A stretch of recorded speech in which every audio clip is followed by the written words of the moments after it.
Abi herkese merhaba. Bugün sizlere Nepal'de nasıl muson olduğunu göstereceğim. Şu an muson sezonu ve bir gecede bütün şehir harap oldu yani. Bütün şehir yerle bir oldu. Bu yol bizim her gün yürüdüğümüz, restorana gittiğimiz yol. Normalde burası şeydi yani bak. Bak bu düşmüş, gördün mü? Düşüyor.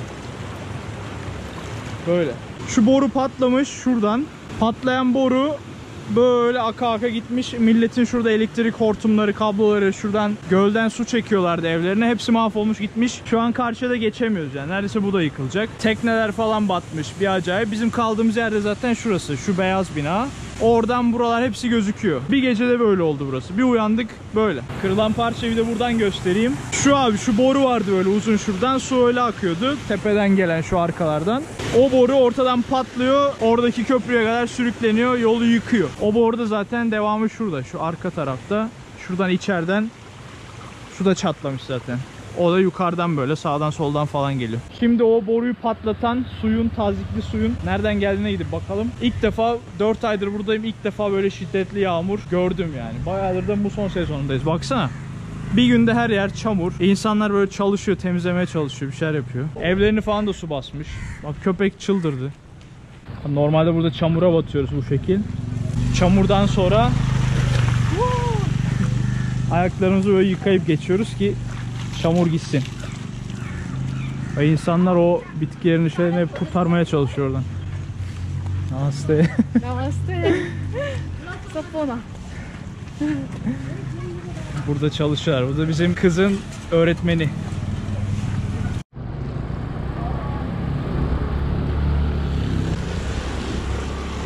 Abi asıl bomba burası. Burayı yaklaşık 3 aydır yapmaya çalışıyorlar. Amaçları şu suyun geldiği yere bir delik açmak. Yolun altından getirmekti suyu. Burası da patladı böyle. Bütün yol darmaduman oldu. Şurası da bizim restoran. Heyona. Bu restoranın ön tarafı. Burası her gün yemek yediğimiz restoran. Dün gelememiştik şiddetli yağmurdan dolayı. Sebeplerinden biri de şu duvar, içerideki duvar bir şeyler olmuş. Orası patlamış. Göstereyim hemen şöyle. Abi 4 aydır buraya gelip gidiyoruz. İlk defa böyle bir şey gördük biz de. Bak şu yolun altından gelmesi gerekiyordu su. Öyle bir ağırlık yapmış ki.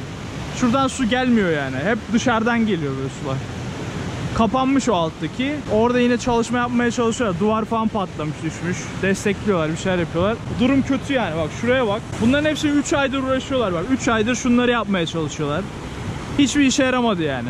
Kayıya baksana. Kayık gömü altında gömülmüş yani şeye. Bunların hepsi balık kayığı. İnsanlar balık tutmaya çıkıyor normalde. Ama hepsi darmadağın.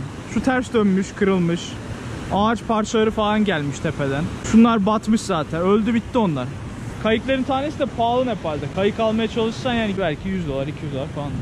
Bak darmadağın. Öldü gitti bunlar. Şurası full batmış. Bak abi batan kayıklara bak hepsini gösteriyorum. Bunların hepsi 2-3 gün önce böyle diziliydi burada. Yarısı gitmiş adamların kayığı. İçi çer çöp yani. Bunlar artık kurtarılır mı bilmiyorum. Bence kurtarılmaz. Bak, abimiz bir taneyi kurtarmaya çalışıyor. Genelde böyle su dolunca abi içini kovalarla boşaltıyorlar. Onun yerine aslında bir çadır gibi bir şey yapsalar üstüne olay çözülür ama bilmiyorum niye böyle yapıyorlar. İlginç. O yüzden kara parçası kopmuş gitmiş ya. Şuradaydı onlar. Bağladığı yer kopmuş, oraya gitmiş. Abi baksana normalde bağladıkları köşe burası. Orada bir parça kopmuş gitmiş yani böyle buradan. Aradan herhalde batıra batıra gitti hepsi. İlginç ya. Nepal böyle bir yer işte. Çok ilginç bir yer. Aslında çok güzel bir yer.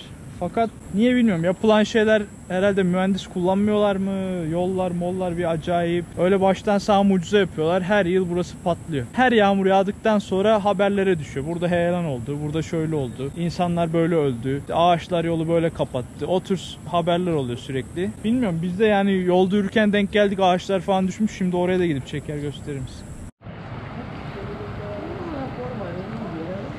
They put some stone on the road. İnsanlar böyle geçiyor işte. 3 ay sen uğraş, bir günde mahvolsun burası. İnsanlar böyle geçti sonra. Niye uğraştın? Burası paso toz dumandı. Niye toz duman yaptın? Hepsi boş yani. Hepsi eziyet. Abi bütün yol, insanlar kenarlardan gider yolu açıyor ki evlerini su basmasın. Baksana.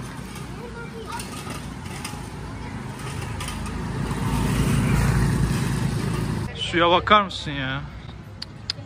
Baya herkes kazma kürekle uğraşıyor. Şu kenarlardaki, köşelerdeki gider yollarını açıyorlar ki evlerine su girmesin böyle buralardan.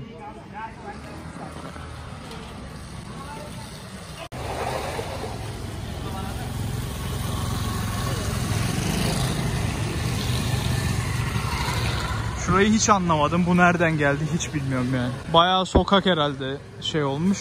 I think all water come from this street. What do you think? Sanırım bu sokaktan geliyor ya. Bu sokakta bir şey olmuş. Bütün su oradan geliyor baksana. Hakikaten bütün problem o sokakta abi. Orada bir şey mi patlamış acaba ya? Ha, bu arada GoPro yanımda yok. Şu an bu görüntülerin hepsini telefonla çekiyorum. Biraz sallanıyor gibi. Tutarsam daha mı iyi? Sallanıyor ya. Neyse. O kadar hayat böyle. Abi bu yukarılardan gelen toz pislik çamur olarak geliyor, sonra kuruyunca hep toz duman oluyor buralar. Bak burada çocuklar da genelde şurada çamaşır yıkıyorlar abi. İnsanlar çamaşırlarını getiriyor oraya. Şurada çamaşır yıkıyorlar. Hatta şu giderlerin olduğu yerlerde hep çamaşır yıkıyorlar. Pokara'daki sel baskını bu. Bir günde hayatı kaydı yani şehrin. Akan sular devam ediyor bak buralarda da. Sokakların tepelerinden hep o dağlık bölgelerden geliyor abi bütün sular. Abi bu su bitmiyor ya. Baby you will die. Bak şurada da bir şeyler olmuş. Oradan da sular akıyor. Baksana abi. O taştan sekiyor. Bayağı bildiğin pis de su ha. Öyle temiz akarsu falan değil, bak kenarlardan geliyor böyle. Yarısı oraya gidiyor, evlere su giriyor, yarısı buraya gidiyor. Burayı sallamamışlar, sahibi falan yok herhalde. Bak normalde sallamazlarsa bu su taşıyor, evlere giriyor. Buralar biraz yüksek, çok sallamıyorlar. Ama evi alçakta olan insanlar var mesela, buralar değil. Onlar açıyor şuraları.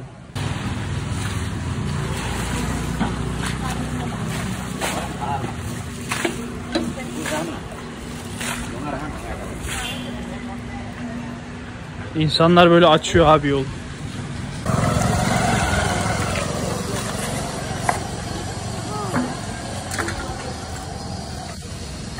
Dağdan gelen o hep çamuru şeyi oraya biriktirip kamyona yükleyip götürüyorlar.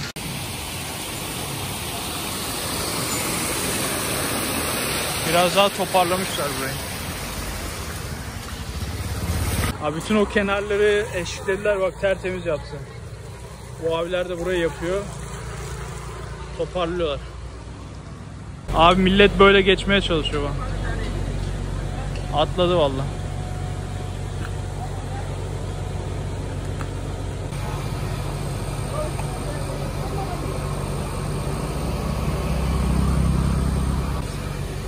Wow.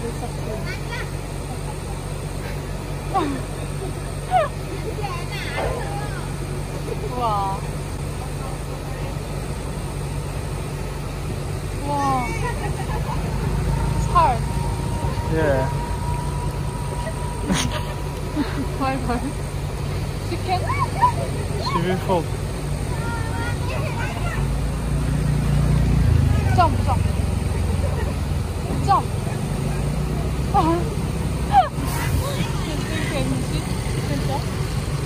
Aa, doğru.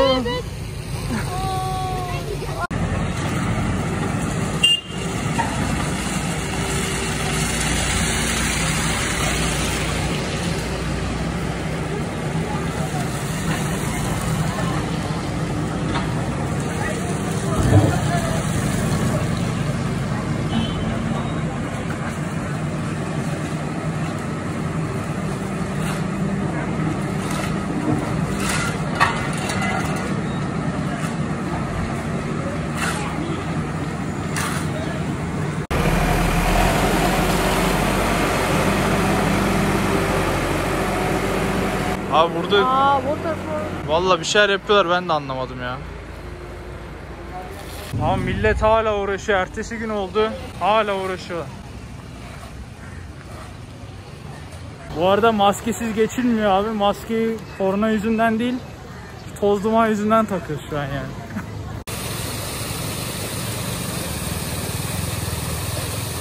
Altında taş mı var? Bir şey var, onu açmışlar, su öyle şey olmuş. Abi bu arada son haberlere göre burada Sarangot diye bir tane dağ var, ufak. 3 saatte falan çıkılıyor yine. Ufak dediğime bakmayın. Yüksek. Bugün o heyelanın olduğu bölgenin etrafında dönerken görmüştük zaten. O dağın tepesi. Orada toprak kaymasından dolayı 5 kişi ölmüş, 8 kişi de yaralanmış. Onun videolarını da eklerim. bayağı YouTube'a falan videoları düşmüş. Bütün Nepal bu durum hakkında haberler yapıyor, bunu konuşuyor. Gerçekten bu son 2-3 günkü yağmur, son belki de 10-20 senelik yağmur sezonlarının en kuvvetlisiydi yani. Yıkım, ölü sayısı bayağı yüksek oldu. Hatta bizim Sarangot'a çıkma planımız vardı dün. Yağmurdan dolayı çıkmadık, yarın çıkalım dedik, bugün çıkmadık işte. Biz hala diyorduk şu ana kadar yarın çıkalım bir daha diye. Ama duyduk ki her şey çökmüş, yıkılmış. Biz de vazgeçtik. Durum böyle Pokara'da. Buradaki görüntüleri hep insanların paylaşımlarından aldım. Belli sosyal medyalarda yakaladıkları görüntüleri paylaşmışlar. Biraz araştırdım. Daha doğrusu Nepalce araştırdım. Bizim burada çalışan Nepalli şef vasıtasıyla sağ olsun yardımcı oldu. Burada adam yani ölümü hiçe saymış, geçmeye çalışıyor. Gitse aşağısı uçurum yani, ölecek. Şuraya bak ya. Aa vallahi demek ki adamın hiçbir çıkar yolu yok ki böyle bir şeye kalkışmış. Oradan ille de geçmesi gerekiyormuş yani. Şuraya bak, burası da yağmurdan sonra insanlar köprü gidince kalmış büyük ihtimal. Çok fena. Drone da çekmişler bu görüntüyü. Güzel olmuş baya. Şurada bir tane araba baya girmiş yani şeye. Gidiyor. O nereye gitti bilmiyorum. Tıkadı büyük ihtimal orayı. Şu köprü abi. 2 köprü var. Bir tanesi çelik köprü. Arkadaki eski köprü. Alttaki kaya kırılınca eski köprü yıkılıyor. Oradan aşağı gidiyor. Bu arada yağmurda başladı yine tekrardan. Ses geliyordur. It's blocked. The water pipe is blocked. That's why there's no water. So water not working now? Yeah. Yeah. Let's take the picture. Ha? Let's take the picture. Hostelin suyu da tıkanmış, ona yardım edeceğiz şimdi. Bu arada bu muson zamanı en çok helal olsunu hak eden insanlar şu arkamdaki abla, satış yapan. Gerçekten durmadan o yağmurda bile yağmurlukları giyip çalıştılar. Sepetlerinde bir şeyler satıyorlar. Abla bak arkamda geçecek şimdi, şöyle geliyor. Sürekli dolanıyorlar, sürekli gelip soruyorlar. Ne yapıyorsunuz, ne ediyorsunuz, alacak mısınız falan filan diye. Ablamız böyle bu arada. Bir daha bir su seviyesini söyleyecektim size. Su seviyesi abi bir 5 dakika önce çok yüksekteydi. Şu taşın üstündeydi. Şimdi taşın dibine inmiş. Ya böyle 5-10 dakikada değişti bu kadar. Nasıl oluyor onu da anlamış değilim. Yağmur durdu. Ondan sonra bir anda göl dibe indi. Bak abimiz geçecek, geçemiyor. Kara kara düşünüyor. Bakıyor nereden geçeyim diye. Nasıl geçecek ben de bilmiyorum. Geçemez ya orada. Bu arada hostelin tıkanan suyunu da tamir ediyor bizim hostelin sahibi Koreli amca. Gidelim bakalım.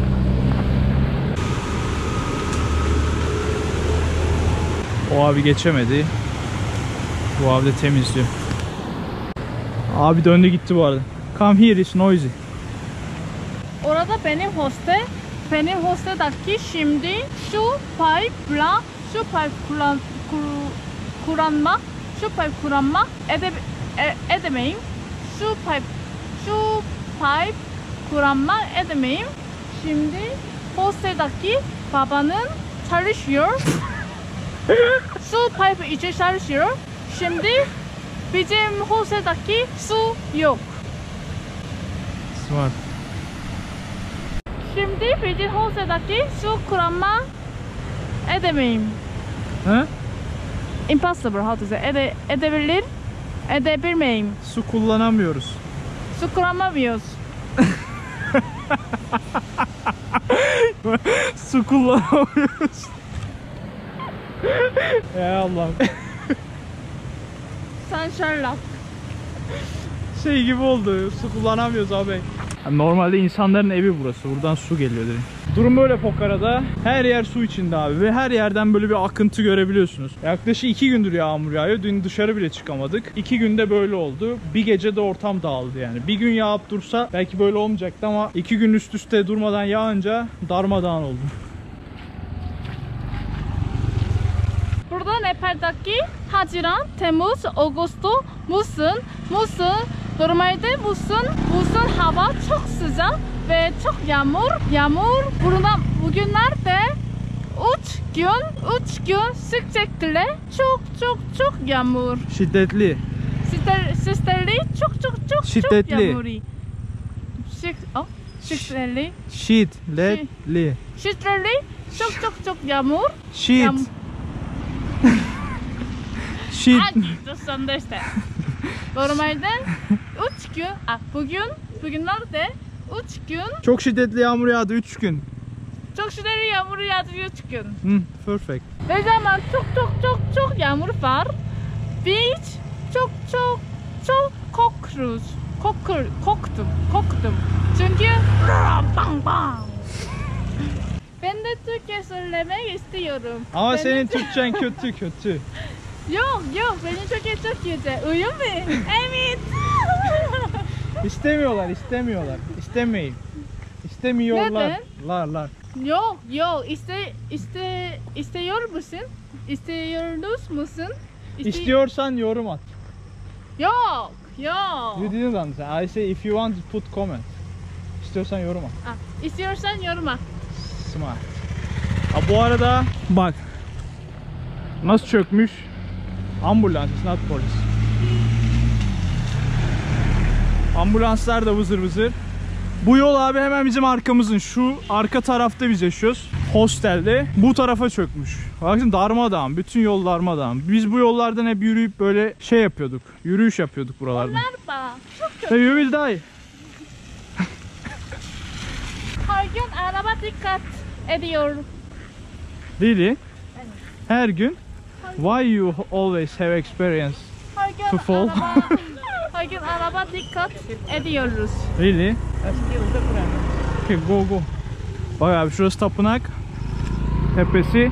Kapısı falan var da. Otomatik yol açılmış yani. Bildiğin ağaçlar dökülmüş. Tapınağın dibi taşlı böyle. Baby jump. Bak. Fuck it. Empty. Yeah. What is empty? Fuck it. It's not empty. Vakit mean time. What's the empty? Empty boş. Boş. Boş. Bak abi tapınak girişi burası normalde. İkinci yolu Doğa Ana açmış buradan. Nasıl? 4 aydır buradayız, ilk defa böyle bir şey gördük yani. Ve normal diyorlar. Nasıl normal olabilir ya? Hadi bu hep çöküyor böyle, hiç mi önlem almıyorsunuz abi? Baksana şuralara. Her yer darmadağın. Bak şurası da düşmüş. Bir de hani bu düzeltilmiş hali. İyice böyle yol kapanıyor, biraz iteliyorlar onu. Öyle toparlıyorlar. Gerçekten 4 ay burada karantinada kalmanın. Karantina diye geçmiyor aslında. Lockdown demek kilitli kalmak. Ya burada sıkışıp kalmak diyeyim. Pokhara'da sıkışıp kalmak 4 ay boyunca. Her taşı biliyorum yani. Bu taş buradaydı falan deyip bugün yok diyebiliyorum. Bu arada burada bir kavşak var. Buna kavşak demeyeyim ya. Bunun ne denir buna? Dönüş var böyle. Ben mesela böyle buradan yürüyorum ya. Araba bir anda bir dönüyor, koyuyor. Buradaki insanları öldürüyor. Burada yaklaşık yani böyle her sene 3-5 tane kaza oluyormuş. Bu şekil. Çok hızlı geliyorlar. Kamyonlar, tırlar. Çakıyorlar. Ot yiyor lan yerden. Baby face same. Abi bak yemin ediyorum hep söylüyorum. Heyon'la suratı aynı değil mi? Koyun. O yüz benim yüz gibi aynen yok. Aynen değil. Ben Çok tatlı ya. Bak abi burası çökmüştü. Buraya önlem aldılar. Bayağı buraya mühendis falan gelmiş herhalde. Böyle bir set çekmişler. Bak şu yukarıda yetkili bir abi de var. Beyaz takım elbiseli. O yetkili abi başında duruyor. Yapıyorlar burayı. Hala çalışıyorlar. Çöküntüleri falan topluyorlar. Ama şu beton taşlar işe yarıyor. Tutuyor yani heyelanı. Önceden şöyleydi. Ona rağmen çökmüştü. Yani o taş çökmüştü böyle buradan. Üstüne geri yaptılar. Pokhara'da hayat böyle. Baksana odun modun her yer darmadan. Ağaca bak. Burası da normal insanların yaşadığı tarlaları olan tarlalı evlerin içinde yaşayan insanların yaş bölgesi. Şunlar pirinç tarlası. Bali'de falan da vardı, böyle fotoğraf çekiyorduk. Onlarla aynı, bir fark yok. Bak burası da çökmüş. Do you know what is the name of this? Şöyle, avalanche. No, deprem. But this is not deprem. This is heyelan. Heyelan. Bu heyelan. Heyelan meaning is this. Oh, I don't know the English. Busun de her gün her Nepal'daki çok heyelan var. Heyelan. Heyelan var. Çok heyelan var. Burada Pokhara'da. So you feel sad? Evet. Dangerous. Evet. Çok dangerous. Bak mesela burası abi. Burada hep böyle bir artık dere oluşmuş yani. Dere yatağı olmuş. Şu yukarıdan insanların evine kadar su gidiyor. Onları aşıyorlar, eşeliyorlar. Düzeltmeye çalışıyorlar. Oraya gidip bakalım hadi. Çünkü çok yağmur, bu su çok çabuk, bu su dağdan çalışmak. Çok su var şimdi. Buraya da pirinç ekiyorlar. Şu öküzlerle bayağı şey yapmışlar. Öküzler yiyor şimdi otları. Burada böyle çalışmışlardı. Düzeltmişlerdi buraları. Köy yani burası. Bildiğin Pokhara köy. Şehir demem ben Pokhara'ya. İç tarafları var biraz şehirimsi ama bu bölgeleri tamamen köy. Bunlar hep pirinç ama şuralar ölmüş büyük ihtimal. İnsanların malı mülkü gitmiş hep. Onunla düzeltmeye çalışıyorlar. Birdenbire Allah YouTube konuşu gönderdi. Normalde biz hayat çok sıkıldım. Nepal'daki YouTube konuşu yok. biz burada YouTube konuş yok ama birdenbire Allah YouTube konuşu gönderdi. Allah. Bak abi Muson'un getirdiklerinde don var. Bir abinin donu yağmura kapılıp buralara kadar gelmiş. Balkondan fırlayıp. Bak burası da aynı şekil. Bura böyle değildi. Nasıl oldu ben de anlamadım. Ona bak. Ona bak. Şuna. Buna.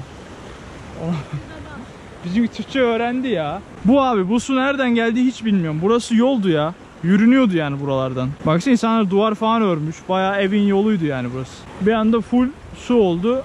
Böyle akıyor gidiyor buradan göle doğru. Baby pes. Yok gitmiyoruz. Gitmiyoruz. Gitme. We will. Yok. Just go. Ben korkuyorum. Baby, first me. Edebilir misin? Of course. Böyle abi. O buz gibi. Baby so cold. Baby come. Suya baksana burası çamurlu bölge. Burada ayrışıyor böyle. Baby come. Öleceksin. Şşt. Çok soğuk. Ya baby ya. Just come.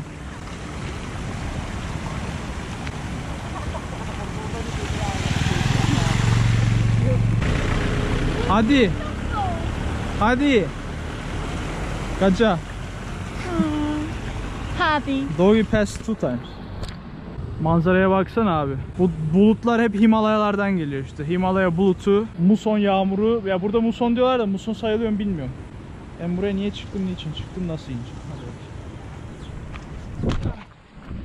Muson diye geçiyor da tam muson mu bilmiyorum abi. Himalayalardan gelen yağmur sezonu Pokhara'da böyle. Kablolar zaten artık kendini kaybetmiş. Bir elektrik gidiyor, bir geliyor, bir internet gidiyor, bir geliyor. Hep böyle yani. Her gün bir 10 elektrik internet gitme garantisi var. İnterneti jeneratöre bağlamışlar. İnternet kablosunun şeyi bile gidip geliyor. İnternet kablosundaki internet bile gidip geliyor. Elektriksiz çalışan. Hepsi. Ya burası da mahvolmuş ya. Bura harbi böyle değildi ya.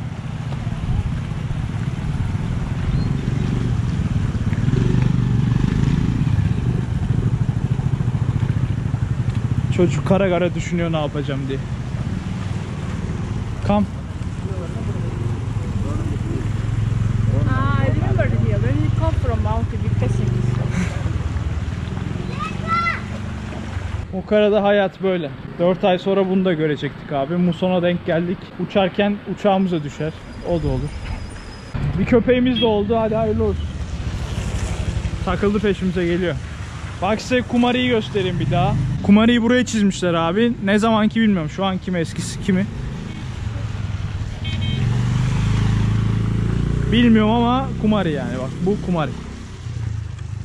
Hatırlıyorsanız adet olana kadar Tanrı hayatı yaşıyordu. Adet olup ergenliğe girmeden önce Tanrı gibi yaşıyor. Vücudundan bir kan damlası çıktıktan sonra insan şeyine devam ediyordu. Oh, o neydi lan? Bak abi Nepal'de öküz sürme işi. Gösterebileceğim bilmiyorum ama.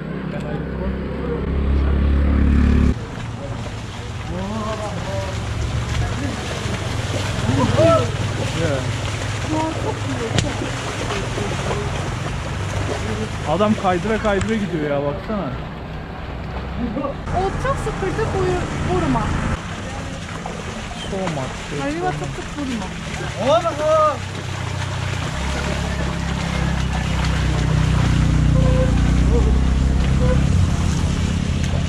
Zor iş be.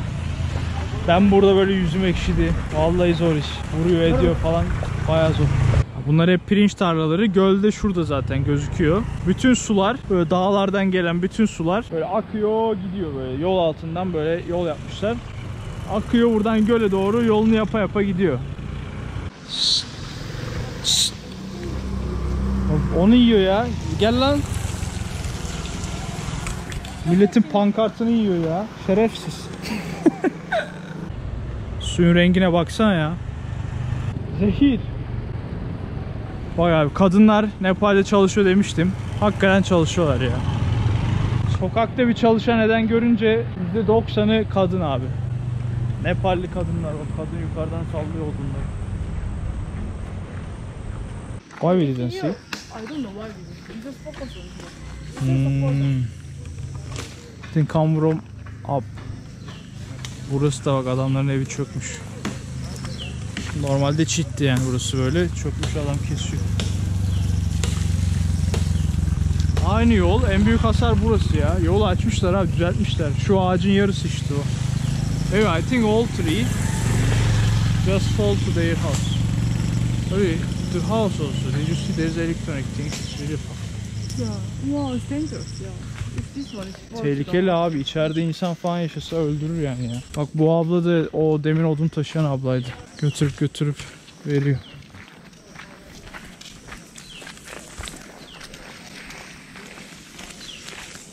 Bu arada hakkı ödenmeyecek ablalar dediğim şu sepetli ablalardı. Sürekli abi acayip şiddetli yağmur yağıyor. Biz şuradan restorana gidemiyoruz. Kadın köyden gelmiş. Köyden sebzeleri meyveleri getirmiş, burada şehre satmaya çalışıyor. Köy dediğim de uzak yani. 3-4 kilometre yürümüştür. Yağmurluklarla, şeylerle, şemsiyelerle falan yürüyorlar.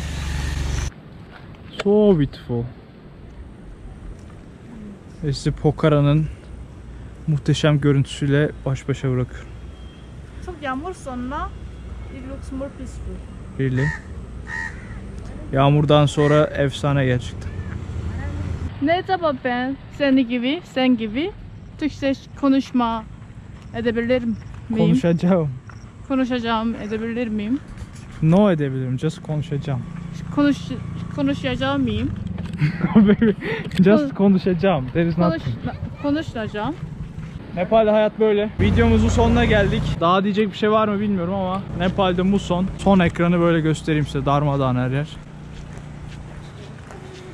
Şu göbeği açık abla da bu arada Nepal'in özel kıyafetiydi. Hinduizm'de göbeği açmak şey sayılıyor. İyi bir şey sayılıyor böyle. Hani güzel göbeği var, kadın etli butlu, öyle sayılıyor. Neyse, videoyu izlediğiniz için teşekkür ederim. Beğenmeyi, yorum yapmayı unutmayın. Kendinize iyi bakın. Hoşça kalın. Bir sonraki videoda görüşürüz. Bay bay. Hadi. What is hadi? Hadi is no meaning. Hadi is like last. Okay. Let. Abone olmayı Unutma. unutma.